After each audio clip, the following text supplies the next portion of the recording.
Bom dia, senhores. Bom dia, senhoritas. Espero que todos estejam bem.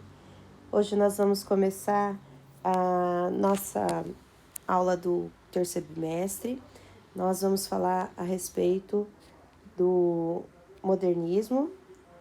Estamos falando da segunda geração modernista, só que agora nós vamos ver os aspectos referentes à prosa.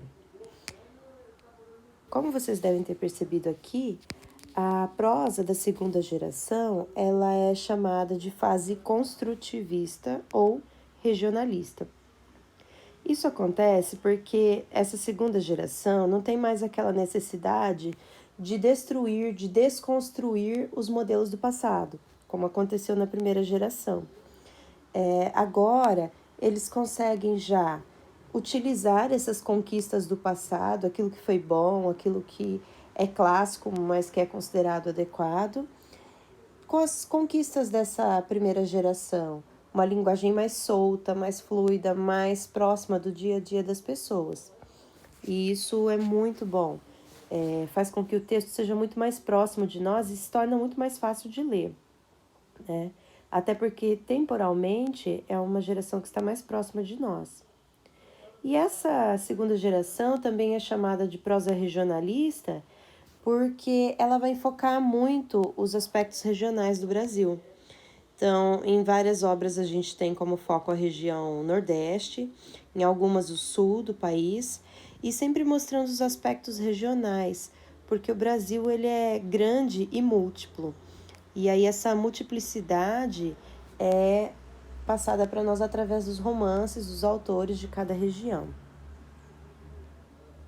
Como características, pessoal, a gente sempre vai dividir essas características do romance quanto à forma e quanto ao conteúdo.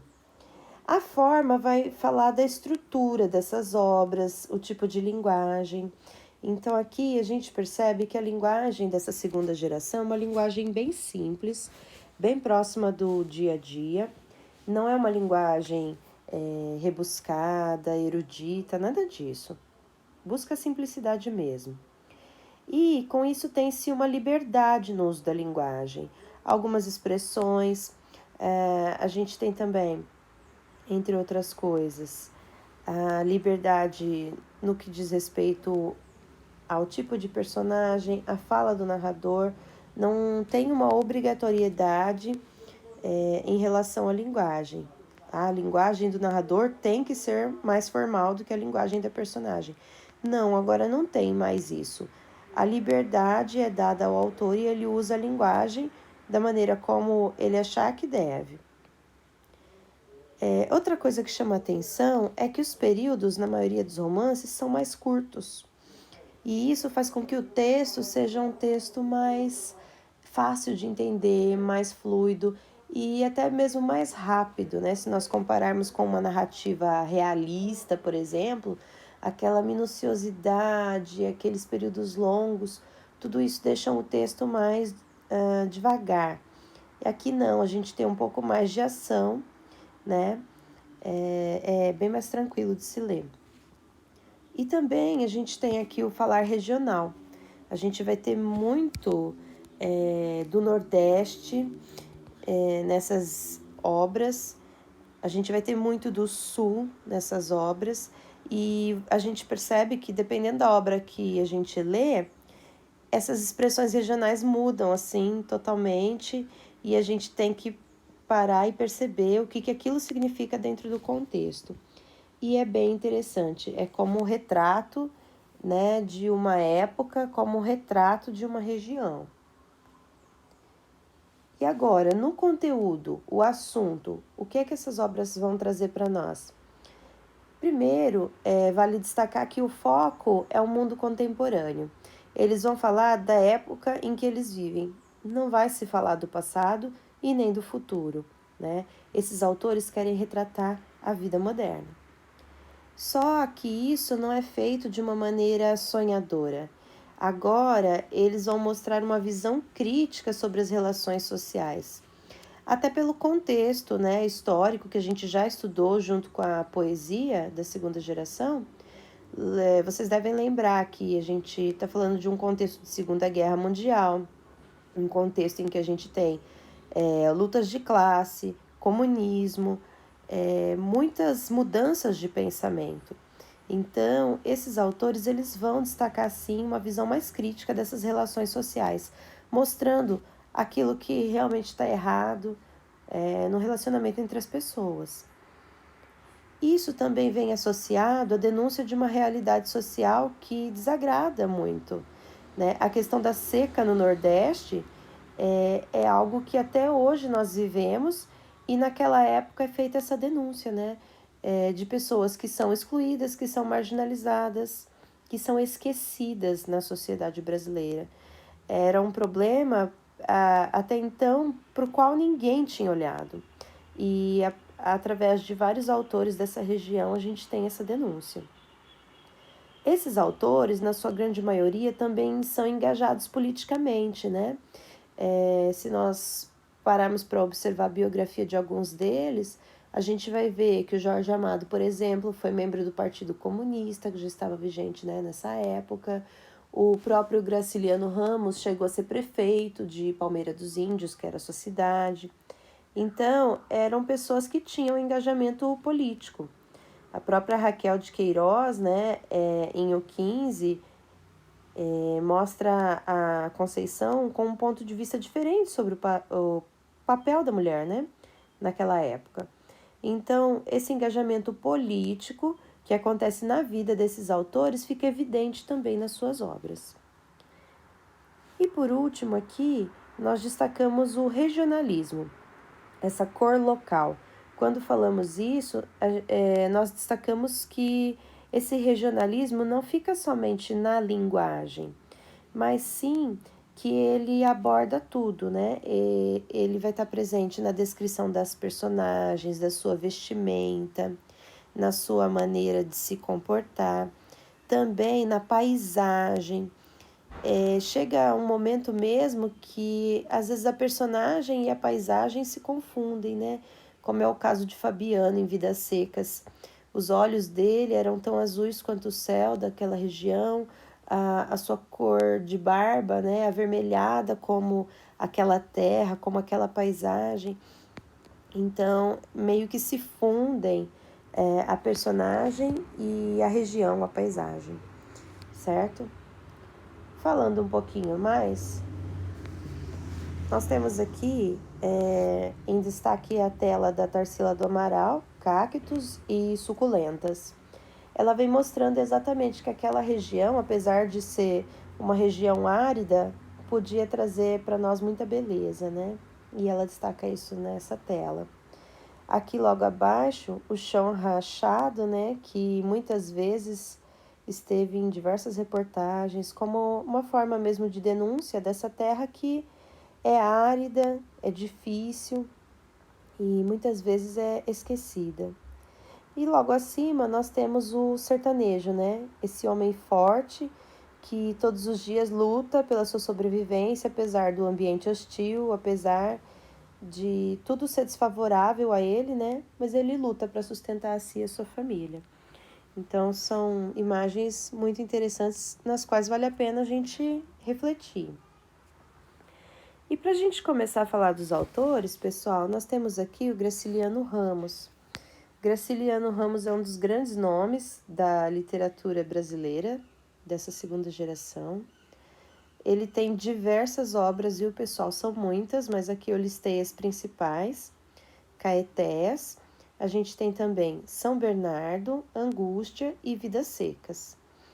Falando um pouquinho a respeito de São Bernardo, a gente tem como personagem central o Paulo Honório. Ele vai ser o personagem narrador, vai contar sua própria história. E muitas vezes essa história é dita de uma maneira meio rude e truncada, porque ele não encontra a maneira mais adequada de expressar aquilo que ele gostaria. A gente percebe que essa personagem é alguém que teve problemas desde a infância. Ele é um menino abandonado e ele passa a ser cuidado por uma negra. Essa negra passa a cuidar dele e ele passa a amá-la muito. Quando jovem, ele se apaixona por uma moça e acaba tendo um problema com ela. Um outro homem se engraça com ela, ele acaba matando esse homem e por isso ele vai preso. E daí ele passa um bom tempo na cadeia. Na cadeia, ele aprende a ler e aprende também noções matemáticas. Ele aprende juro, proporção e coisas do tipo que vão auxiliá-lo muito quando ele sair de lá. E de fato, um tempo depois ele sai e aí ele pede emprego para o Luiz Padilha, que trabalhava, que era no momento o dono, né, da Fazenda São Bernardo. Ele já tinha trabalhado lá com o pai do Luiz. E o Luiz, quando herdou a fazenda, era claro que ele não tinha nenhum jeito para coisa, sabe? Nem jeito e nem ânimo para aprender a cuidar daquela terra. Então ele fazia tudo assim meio que de qualquer jeito. E quando o Paulo Honório chega lá, ele se torna seu funcionário de confiança e muitas vezes ele, que era o patrão, acabava pedindo dinheiro emprestado para o Paulo Honório. Paulo Honório aprendeu muito, né, na cadeia, no que diz respeito a isso, e ele começa a emprestar dinheiro para o Luiz Padilha a juros bem altos. E chega um momento que o Luiz Padilha está tão endividado que ele perde a Fazenda São Bernardo para o Paulo Honório. Paulo Honório entra na fazenda de cabeça erguida agora como dono da São Bernardo. E a partir desse momento ele tem algo que ele quis muito, mas ele não sabe muito o que fazer, porque falta algo. E aí, em uma viagem, ele conhece a Dona Glória e a sua sobrinha, que era a Madalena. Daí, depois de alguns encontros na cidade, né, a Madalena era professora, uma moça bonita, estudada, né, educada, ele a pede em casamento. Num primeiro momento, a Madalena fica reticente, não sabe se aceita tudo, porque não havia uma paixão, uma coisa assim, mas, sei lá, talvez por falta de opção, por conveniência, não se sabe. Ela se casa com ele e tanto ela como a Dona Glória, sua tia, vão morar na Fazenda São Bernardo. Chegando lá, depois de algum tempo, começa a haver um conflito de personalidade e também de ideal da Madalena com o Paulo Honório. Ela se preocupa muito com os funcionários da fazenda, começa a se chocar com a maneira rude como ele tratava as pessoas e a tratava muitas vezes de maneira rude. E isso é um choque muito grande para ela. Ela se preocupava, por exemplo, se os filhos dos funcionários estavam aprendendo, aí eles passam a ter uma escolinha na propriedade, aí ele acaba contratando o Luiz Padilha para ser o professor lá da fazenda. A Madalena sempre ia lá conversar com o Luiz Padilha, saber se estava faltando alguma coisa, o que precisava. E aí o Paulo Honório, ele começa a achar que a Madalena o está traindo. Ele começa a ter um ciúmes doentio por ela e começa a tratá-la de uma maneira muito rude. E a Madalena acaba se chocando com ele muitas vezes por causa disso, né? Questão dos funcionários também, se os funcionários estavam doentes, ela se preocupava se eles tinham remédio para se cuidar, e tudo isso para ele era um absurdo. Ele não tinha esse amor às pessoas, né? Esse amor fraternal era uma coisa que ele não conseguia sentir, até porque foi uma coisa que ele não recebeu na vida. Então, o Paulo Honório começa a ter desentendimentos constantes com a Madalena. E aí, um dia ele encontra uma parte de uma carta da Madalena. Ele reconhece a letra dela e ele jura com todas as suas forças que aquela carta era para um amante. Só que só era um pedaço da carta. E aí ele briga com a Madalena feio e ela diz que uma hora ele ia entender aquilo ali, porque aquela era só uma parte da carta. E aí depois a Madalena, não aguentando a pressão, esqueci de falar que eles tinham um filhinho, um bebê, né? Mas era muita pressão em cima da Madalena, com criança pequena, esse marido ciumento, falando coisas que não eram verdade, porque ela não estava traindo ele. E aí ela não suporta tudo isso e ela se suicida, ela se mata. E aí, depois disso, o Paulo Honório encontra outra parte da carta. Ele percebe que a carta era para ele.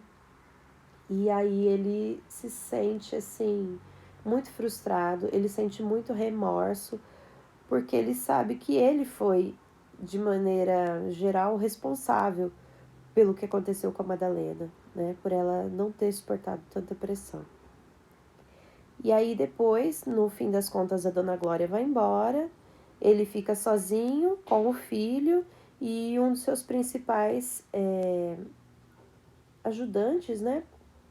Que na maior parte deles, eles acabam indo embora da fazenda, porque eles nem queriam mais trabalhar para ele, tamanha a grosseria que ele usava com todos. Então, ele termina os seus dias tentando escrever a sua história, tentando entender tudo o que aconteceu, e ele chega à triste conclusão de que se ele pudesse voltar atrás, ele faria tudo igual, porque ele não sabia ser outro tipo de pessoa. Ele só sabia ser assim, mesmo sabendo que isso era muito ruim e muito triste. Então, essa é a história de São Bernardo. Angústia, como o nome já diz, deixa a gente angustiado desde o começo, porque nessa obra conta-se a história de Luiz da Silva, um homem que a gente sabe que é um funcionário público, frustrado, porque ele escrevia, né, colaborava com um jornal, mas não conseguia ter isso como profissão, continuava trabalhando como funcionário público. E esse homem, ele se apaixona pela sua vizinha, que é a Marina. Marina era uma moça de condição mediana e ela era bem bonita. Então, quando ele começa a se aproximar de Marina, né? Talvez por todo o carinho que ele demonstrava por ela, ele acaba conseguindo conquistá-la. E aí eles ficam noivos, mas aí ele descobre que a Marina também estava se relacionando com o Julião Tavares, que era um moço bem mais rico, assim, tinha uma boa condição social. E aí ele pega e começa a segui-los, constata a traição de Marina, e aí eles rompem o noivado. Isso é algo muito complicado para ele, porque ele tinha gastado todas as suas economias para comprar um enxoval para Marina, tudo, para o casamento. E aí ele se vê endividado, porque a Marina gostava de coisas boas, e além de endividado, traído. Aí ele pega e percebe que o Julião Tavares estava traindo a Marina nessas idas e vindas em que ele seguia o Julião, seguia a Marina, ele descobre que o Julião está traindo a Marina. E aí ele fica com raiva da Marina, com raiva do Julião, com raiva da vida, com raiva de tudo. E durante todo o tempo a gente vê que há uma grande angústia por parte dele. Desde o começo da obra ele fala que ele estava se sentindo doente por algo que aconteceu, mas que a gente não sabe o que é, né? Essa coisa que causava tanta angústia para ele. E daí a gente percebe numa dessas perseguições ao Julião, a Marina, ele fica sabendo que a Marina estava grávida do Julião. Só que o Julião não queria assumir a Marina de fato, né? E ele sugere para ela tirar a criança, tudo. E aí o Luiz da Silva fica com muito mais raiva do Julião por causa dessa sua falta de comprometimento com a Marina. Ele tirou a Marina dele e não queria nada sério com ela. Tinha outra mulher, quer dizer, era muita coisa. E aí o que ele faz? Num dia que ele persegue o Julião, ele arma uma emboscada e ele estrangula o Julião. Estrangula o Julião Tavares com uma corda e depois ele simula um suicídio, coloca essa corda numa árvore e simula um suicídio, como se ele tivesse se suicidado, e ele sente um enorme prazer em apertar com aquela corda o pescoço do Julião.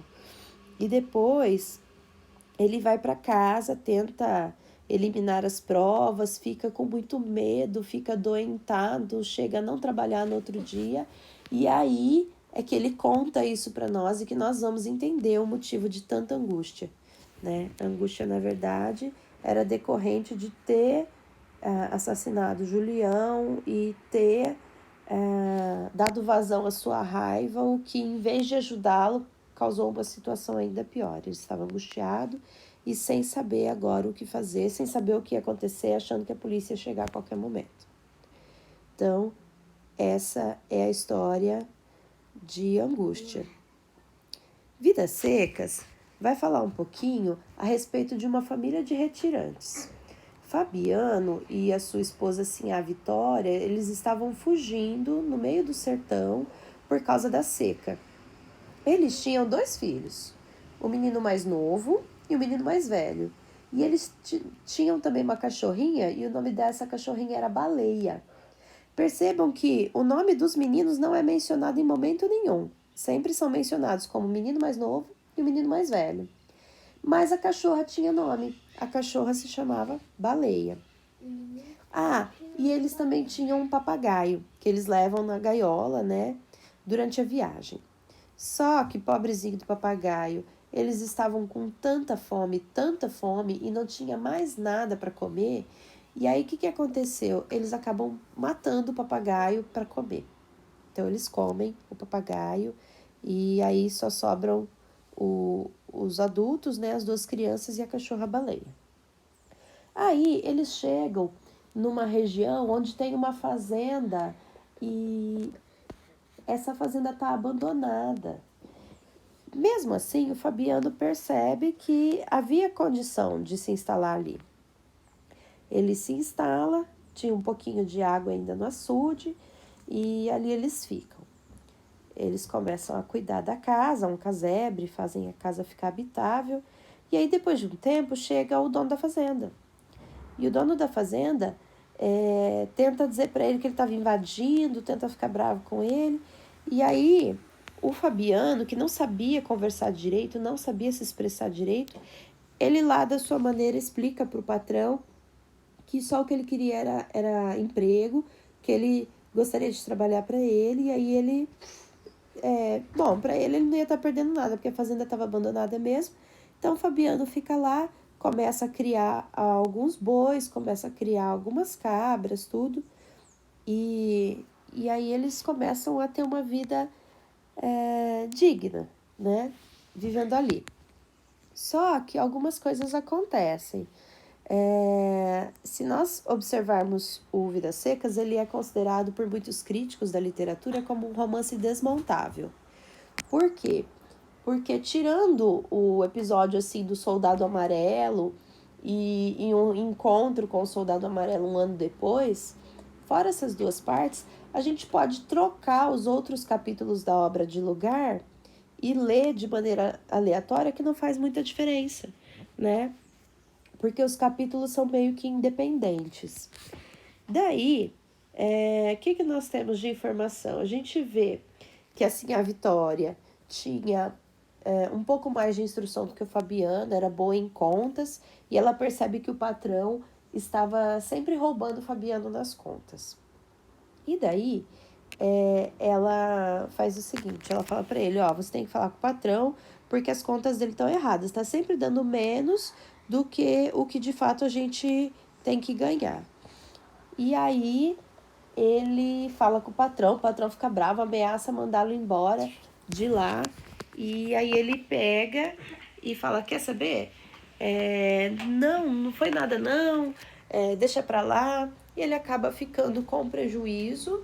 É uma coisa que sempre acontece, né? Ele acaba sempre levando a pior, porque ele não sabe se comunicar, ele não sabe argumentar, né? sobre o que está acontecendo. Daí tudo bem, ele continua, né, vivendo ali na fazenda, trabalhando.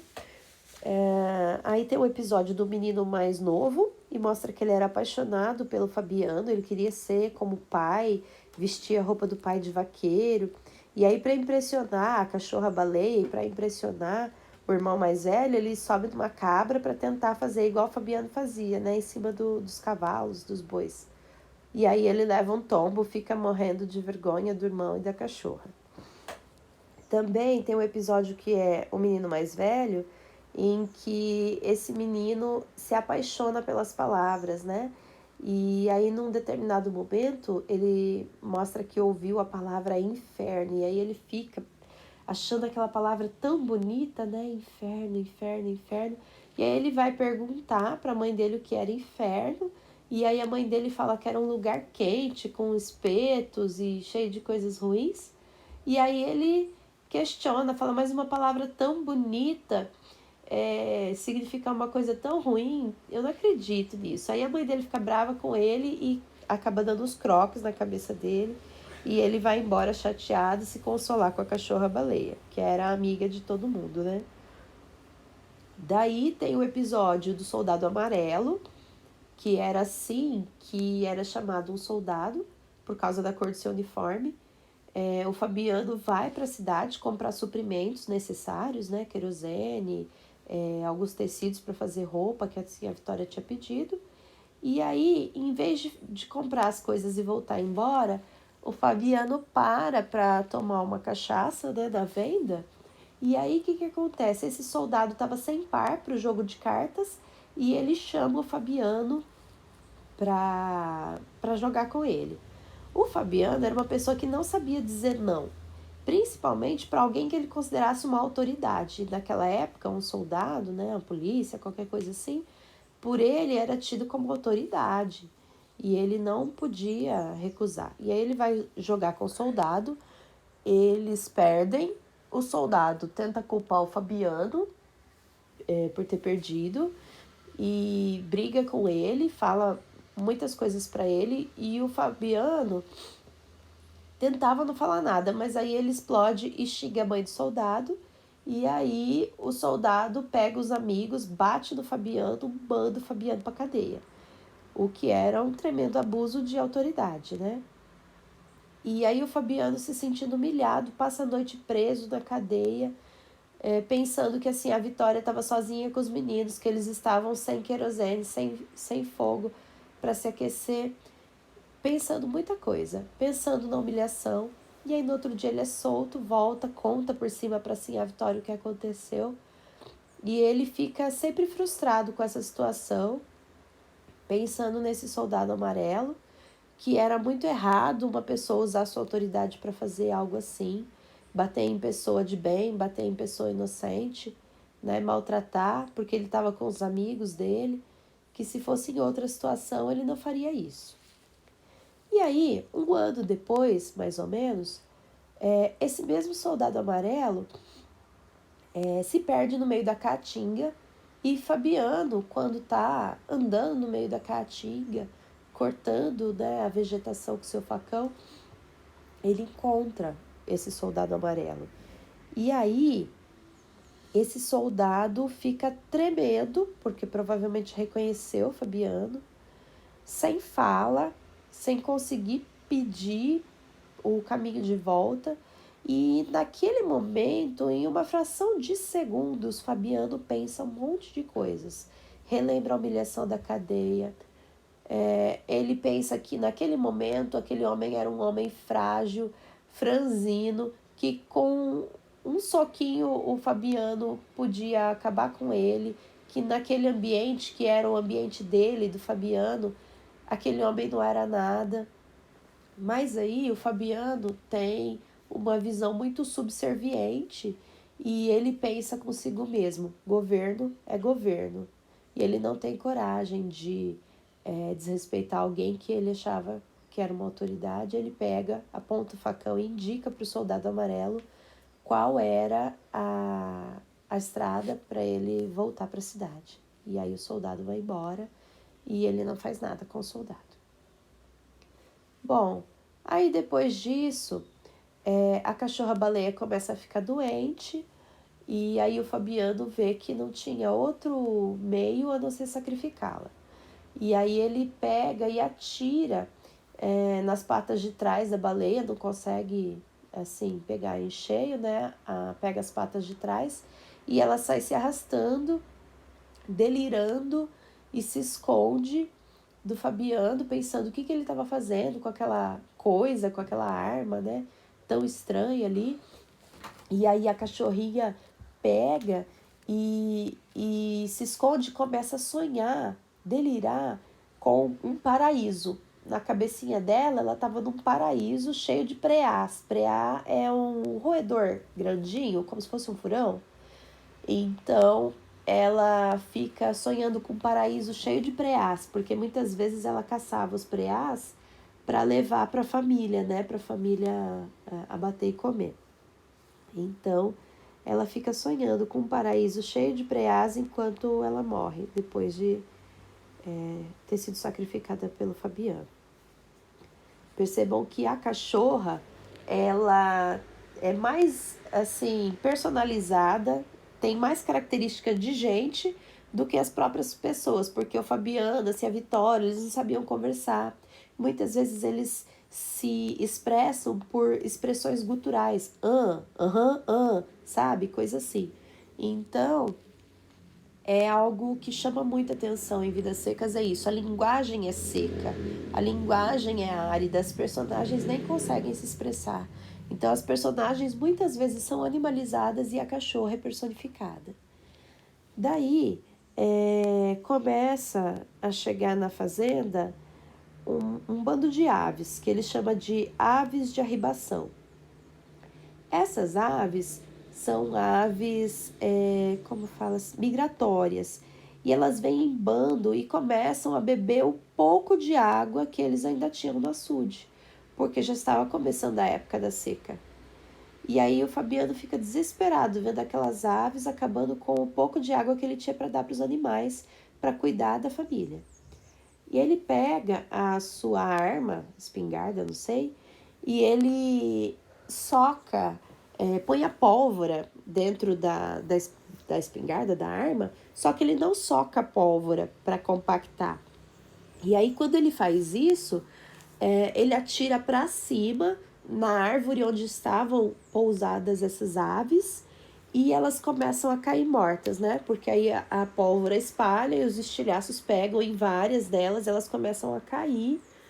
E naquele momento, a região ali, a casa dele, fica coberta de penas de ave, né? Para todo lado. E esse capítulo se chama, inclusive, O Mundo Coberto de Penas, por causa da pena das aves. E é interessante pensar nisso. Na primeira edição, antes da primeira edição, aliás, quando o Graciliano Ramos mandou para o seu editor o livro Vidas Secas, ele tinha mandado com o título O Mundo Coberto de Penas. E aí a palavra penas diz respeito à pena das aves, mas pena no sentido de sofrimento, porque o mundo, na verdade, para um sertanejo, está sempre coberto de sofrimentos. E aí ele pega e decide, com assim, a Vitória, né, na sua sabedoria, eles resolvem ir embora, porque eles sabem que não tem mais água no açude, que a seca está chegando de novo e que eles não vão ter muito o que fazer. Assim, a Vitória pega e arruma algumas daquelas aves que ele abateu para a viagem, de pena, tudo, né, para eles poderem levar na viagem, para terem algo que comer. E aí a obra termina quando eles fazem uma nova viagem, fugindo da seca, mais uma vez tentando uma vida melhor. Só que agora os planos deles é migrar para a região sul, né? Pensando que os meninos podiam trabalhar em alguma oficina, fazer alguma outra coisa diferente, ter uma vida diferente da deles. Por isso também Vidas Secas é considerado um romance cíclico, né? Porque ela começa e termina com a fuga por causa da seca. Tudo bem, pessoal? Essas são as principais obras do Graciliano Ramos Eu vou dar uma pausa por aqui para não ficar muito grande o vídeo e na sequência eu volto para falar dos outros autores, né, dessa segunda geração do modernismo na prosa. Eu espero que vocês estejam gostando e aí na próxima a gente mostra os outros autores, ok? Até mais, obrigada por enquanto.